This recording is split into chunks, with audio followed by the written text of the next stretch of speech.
kalalabs, may panibagong tips na naman po akong isi-share sa inyo. Pero bago natin tutunghayan yan, kung kayo po ay baguhan dito sa aking page na ito, please don't forget to follow me. At pakikalat na rin po ang ating video mga kalalabs kapag ito ay nagustuhan nyo po para mas marami pa po tayong matulungan ng mga aspiring content creator.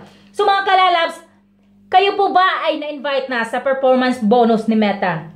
Kung hindi pa, pareho tayo. Charis! So mga kalalabs, may dalawang topic po tayong pag-uusapan kung paano po tayo ma-invite dito sa performance bonus.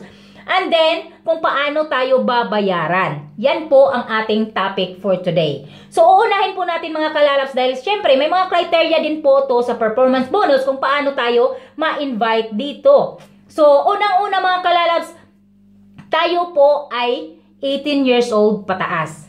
O, syempre, mayroon din po tayong 5 plus na original reels created within 30 days. So, and then, 100,000 plus reels play in the last 30 days. Ayan. Ang pang-apat naman mga kalalabs, meet our partner monetization policy and then the content monetization policy. Yang apat na yan mga kalalabs, kapag atin yan nagawa or na-meet na po natin yan, yan po ay may chance na po tayo kung ma-invite sa performance bonus ni Meta. So ang pangalawang topic natin mga kalalabs, kung paano tayo babayaran. So ngayon mga kalalabs, marami po kasing mga nagtatanong na mayroon na po sila, invited na po sila sa performance bonus ni Meta, pero wala silang earnings. Siyempre mga kalalabs, hindi po sila nagbabasa or mga wala silang time, basta gawa lang sila ng gawa ng content. Dito po mga kalalabs, may basihan po ang ating performance bonus. Kung kayo po ay mahilig gumawa ng reels, maglagay ng stories, ito po mga kalalabs ay hindi kasali sa performance bonus na Meta, hindi po kayo dyan babayaran. Dahil kadalasan, karamihan po talaga sa atin, mga mahilig lang gumawa ng reels. Lalong-lalo na sa mga baguhan, nandito sila sa reels dahil mas mabilis lang, mga segundo lang ang paggawa nila. So, nagtataka sila kung bakit wala silang earnings sa performance bonus. Again, hindi po kasali ang reels at saka stories. Ang babayaran po sa atin mga kalalabs, ang paggawa po ng